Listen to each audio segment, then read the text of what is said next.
தமிழக அரசியல் வரலாற்றிலே மிகப்பெரிய போர் தாங்க இப்ப நடந்துட்டு இருக்கு. விஜயால ஏன் இன்னும் கோட்டையில அமர முடியல? என்ன காரணம்? யாரெல்லாம் குறுக்க நிக்கிறா? இத பத்தி தான் நம்ம ஃபுல்லா பார்க்க போறோம். விசிக இவங்க என்ன செய்யறாங்க அப்படின்னா, கடைசி நேரத்துல நாங்க நாளைக்கு பார்த்துட்டு சொல்றோம் அப்படிங்கிற மாதிரி சொல்லி முடிச்சிட்டாங்க. இப்போ விஜய் வந்து 107 சீட்டு 108ல இருந்து அவர் ஒரு தொகுதியை வந்து ராஜினாமா செய்யும் அப்படிங்கிற முறையில 107 சீட்டு இருக்கு இப்ப அவர்கிட்ட. அவரு 5 சீட்டு காங்கிரஸ்ல இருந்து எடுத்தாரு, நம்ம எல்லாருக்குமே தெரியும். சோ அது அதிகாரப்பூர்வமா வந்துருச்சு, 112 ஆயிடுச்சு. அதுக்கப்புறம் நேத்தி கிடைச்ச அப்டேட் படி இந்திய கம்யூனிஸ்ட் கட்சி இவங்கள்ட்ட இருந்து 2 வந்திருக்கு. இவங்கள்ட்ட இருந்து 2 வந்தோடனே அது 114 உயர்ந்திருக்கு. அடுத்து வந்து சிபிஎம் இவங்க வந்து இந்த மார்க்சிஸ்ட் கட்சி இவங்க என்ன செஞ்சாங்கன்னா, நாங்க வந்துடுறோம், கம்யூனிஸ்ட் கட்சியை சார்ந்து நாங்களும் வந்துடுறோம்னு சொல்லி அவங்க 2 கொடுத்தாங்க. சோ வந்து பிரச்சனையே இல்லைங்க. இப்ப 116 சீட்டு கையில இருக்கு விஜய்க்கு. இதுல என்ன அப்படின்னா, ஐயுஎம்எல் இந்தியன் யூனியன் முஸ்லீம் லீக் இவங்க என்ன சொல்றாங்க அப்படின்னா வந்து, நீங்க ஃபர்ஸ்ட் வந்து திமுக சார்ந்து நீங்க ஸ்டாலினை கேட்டு அவர் என்ன சொல்றாலும் நாங்க அதுபடி செய்வோம் அப்படின்னு ஒரு அறிக்கை ஒண்ணு விட்டுருந்தாங்க. இடையில வந்து அவங்களும் ஓகே சொல்ற மாதிரி தான் இருந்துச்சு. ஆனா என்ன காரணம்னு தெரியல, அவங்க வேண்டாம்னு சொல்லிட்டாங்க. அது வேண்டாம், ஏன்னா அவங்களுக்கு அந்த காங்கிரஸ் இருக்கிறதுனாலயா இல்ல என்னன்னு தெரியல, அந்த இடத்துல எங்களுக்கு வேண்டாம் அப்படிங்கிற மாதிரி அவங்க சொல்லியிருந்தாங்க. நாங்க ஸ்டாலினை கேட்டுட்டு தான் என்னவா இருந்தாலும் நாங்க சொல்லுவோம் அப்படிங்கிற ஒரு முக்கிய அறிக்கையும் அவங்க ஒண்ணு விட்டுருந்தாங்க. இந்த மாதிரிலாம் போயிட்டு இருக்கு இல்லையா? இப்போ உண்மையிலே இந்திய கம்யூனிஸ்ட் கட்சி வந்து பாராட்டணும். ஒரு நல்ல கட்சியா இல்ல அவங்க வரலாறு தெரிஞ்செல்லாம் ஏன் பாராட்டணும்னு சொல்றான்னு கேட்காதீங்க. இது என்னன்னா, நான் வரல அப்படிங்கிற ஒரு முடிவை வந்து டைரக்டா சொல்லிட்டாங்க.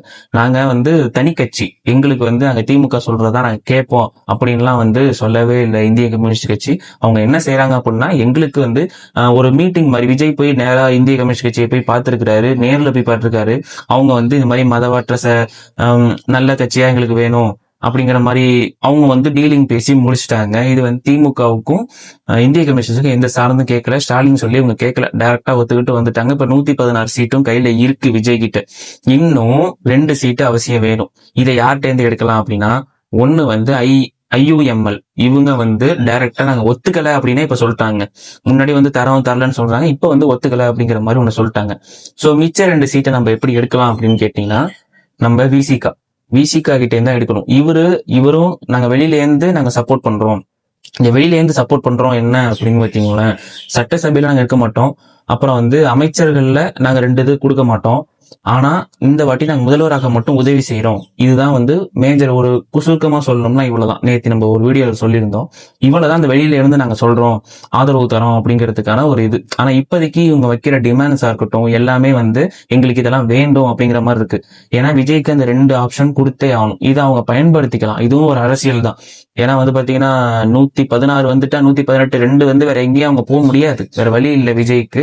சோ வந்து 118 வேணும்னா இவங்க காலையில நான் முடிவை பார்த்துட்டு சொல்றேன் அப்படிங்கிறது மாதிரி திரும்ப வந்து மறுபடியும் வந்து ஒரு அறிக்கை மாதிரி ஒண்ணு விட்டுருக்கிறாரு. சோ இந்த மாதிரி நடந்துட்டு இருக்குங்க. இதுக்கு அப்புறம் இன்னொன்னு நடந்துட்டு இருக்கு என்ன அப்படின்னா, டிடிவி தினகரன் ஒரு கேமியோ ரோல் மாதிரி இப்ப நேற்று நைட்டு வந்துட்டு போனாருங்க.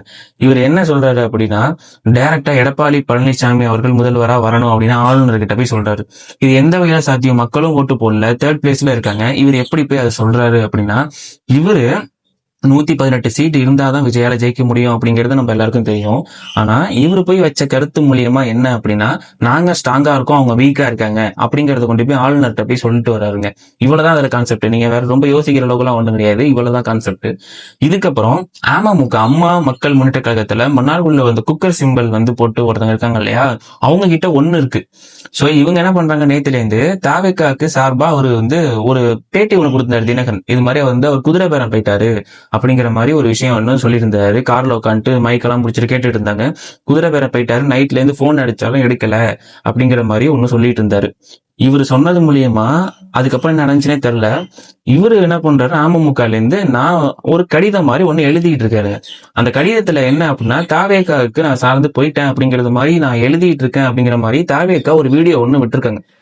இந்த மாதிரி அவர் வந்து தாவேக்கா இணைஞ்சாரு அப்படிங்கிற மாதிரி ஒரு வீடியோ ஒண்ணு விட்டுருக்காங்க. அது வந்து அவர் எழுதிக்கிட்டே இருந்திருக்கிற மாதிரி ஒரு வீடியோ ஒண்ணு வந்திருக்குது. அது எல்லாருமே வந்து பார்த்திருப்பீங்க. இதுல என்னன்னா, அவர் உண்மையிலேயே அதுதான் எழுதிட்டு இருந்தாரா அப்படிங்கிறது தெரியல. டிடிவி தினகரன் நைட்டு ஒரு பேட்டி கொடுத்திருந்தாரு. கொடுத்துட்டு அதுக்கப்புறம் அவர் அமமுக அவர்கிட்ட கேட்டதுக்கு என்ன காமராஜ் அப்படி அவர் என்ன சொல்றாரு அப்படின்னா, நான் பாண்டிச்சேரியில இருந்தேன் அப்படிங்கிறது மாதிரி அவரு சொல்றாரு. இப்போ இன்னொரு ஒரு அப்டேட் என்ன அப்படின்னா, இந்த காமராஜ் அப்படிங்கறது வந்து காமராஜா மாறி இருக்கு. தினகரன் என்ன சொல்றாரு அப்படின்னா, காமராஜ் அப்படின்னு ஒரு போலியான கடிதத்தை எடுத்துட்டு கொண்டு போய் நீங்க ஆளுநர்கிட்ட சேர்க்க பாக்குறீங்க அப்படின்னு தாவேக்கா மேல குற்றச்சாட்டு மட்டும் இல்லாம ஒரு கேஸும் போட்டிருக்காரு கிண்டியில. ரொம்பவே ஷாக்கிங்கா இருக்குல்ல. இது என்ன இது எல்லாமே ஒரு அரசியல் தாங்க. இது வந்து நீங்க எப்படி யோசிச்சு பார்த்தாலுமே ரொம்ப ஒரு டிஃபிகல்ட்டா ரொம்பவே கஷ்டமா இருக்கும். விஜய் சுத்தி நிறைய நடந்துட்டு இருக்கு. அவர் வந்து 118 நெருங்க விடாம பண்றதுக்கு இல்ல நெருங்கணும் அப்படின்னா இவர் நிபந்தனைகளுக்கு நிறைய விஷயங்கள் சுத்தி நடந்துட்டு இருக்கு. இது எந்த அளவுக்கு உண்மை அப்படிங்கறது யாருக்குமே தெரியல. ஏன்னா வந்து இப்போ டிடி தினகரன் பண்றது மாதிரி இவர் என்ன சொல்ல நினைக்கிறாரு அப்படின்னா அமமுகவை அவர் வெளில விட மாட்டாருங்க. ஏன்னா அவர் ஜெயிச்சது ஒண்ணுதான். சோ வந்து அதிமுக அதுல இருந்து அவங்க வெளிலே விட மாட்டாங்க. அவங்க அதை வச்சுப்பாங்க. அவர் குதிரைபுரம் போயிட்டாரு அப்படின்னு ஃபர்ஸ்ட் ஏன் சொன்னாரு, மறுபடியும் தாவேக்கா ஏன் அந்த வீடியோ வெளியிட்டாங்க, ஏன்னா அவங்க சார்பில் அவங்க வெளியிட்டு இருக்காங்க அவர் எங்க பக்கம் வந்துட்டாரு அப்படின்னு. டிடிவி தினகரன் மறுநாள் காலையில வந்து நியூஸ் மூலியமா எல்லாத்தையும் சொல்லிட்டாங்க, அமமுக காமராஜும் சொல்லிட்டாரு நாங்க பண்ணல அப்படின்னு. அப்புறம் அந்த வீடியோ ஏன் விட்டீங்க, அப்படி எழுதுற மாதிரி உள்ள வீடியோ என்ன வீடியோ அப்படிங்கிறது தெரியல அப்படின்னு தாவேக்கா ஒரு பக்கம் போராடிட்டு இருக்காங்க. சோ இந்த மாதிரி எந்தெந்த இடத்துல எல்லாம் சீட் கிடைக்குமோ எல்லா இடத்தையும் தாவேக்கா முயற்சி பண்ணிட்டு தான் இருக்காங்க. இப்ப இருக்கிற ஒரு 2 வழி என்ன அப்படின்னா, IOML இவங்க ஒத்துக்கணும், அந்த முஸ்லீம் கட்சி வந்து ஒத்துக்கணும். அப்படி அவங்க ஒத்துக்கல, நாங்க ஸ்டாலின் பக்கம் இருக்கோம் அப்படின்னு அவங்க டைரக்டா டிக்ளேர் பண்ணிட்டாங்க அப்படின்னா, ரெண்டாவது நம்ம வேற வழி இல்ல, விசிகா அவங்க சொல்ல நிபந்தனைகளை விஜய் ஏத்துப்பாரா டிமாண்ட, இல்ல நிபந்தனை இல்லாம இந்திய கம்யூனிஸ்ட் கட்சி வந்து ஓகே மதர் சார்பற்ற கட்சி எங்களுக்கு போதும் அப்படின்னு ஈஸியா உள்ள வந்துட்டாங்க. ஆனா இந்த விசிகா அப்படி பண்ணல. அவங்க நிபந்தனைகள் வைக்கிறாங்களா என்ன அப்படிங்கறத நாங்க யோசிச்சுட்டு சொல்றோம், இன்னொரு கலந்தாய்வு பண்ணிட்டு சொல்றோம் அப்படிங்கிற மாதிரிதான் சொல்லியிருக்கிறாரு. யாரு அப்படின்னா திரும்ப அவரு இப்ப என்ன யோசிச்சு சொல்லுவாரு அப்படிங்கறதும் தெரியல. சோ இந்த மாதிரி விஷயங்கள் நடந்துகிட்டு இருக்கு. இப்ப விஜய்க்கு ஆப்ஷன் என்ன அப்படின்னா, ஒன்னு விசிகே, ஓகேவா, இன்னொன்னு வந்து அமமுக. இப்போதைக்கு நீ காலைல அவங்களும் முடியாதுன்னு சொல்லிட்டாங்க. சோ என்னதான் அவர் குதிரை பேரோன்னு அப்படி இப்படின்னு போட்டாலுமே இந்த கடைசியில வந்து அவர் சேர்ந்துட்டாரு, டிடிவியோட சேர்ந்துட்டாரு, ஒன்னும் பிரச்சனை இல்லாம அங்க போயிடுச்சு.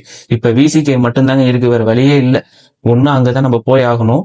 அங்க போயிட்டோம் அப்படின்னா அவர் சொன்ன நிபந்தனை விஜய் ஒத்துக்குவாரா என்ன ஏதுன்னு இதுக்கப்புறம் முடிவு பண்ணி தான் சொல்லணும். சோ இது வரையும் தான் அப்டேட் இருக்குங்க. சோ இந்த மாதிரி புது அப்டேட்ஸ் என்னென்ன அரசியலை பத்தி உடனுக்குடன் உங்களுக்கு தெரியணும் அப்படின்னா நம்ம சேனலை சப்ஸ்கிரைப் பண்ணுங்க, தொடர்ந்து ஆதரவு கொடுத்துக்கிட்டே இருங்க. So thank you all. நன்றி மக்களே, நன்றி.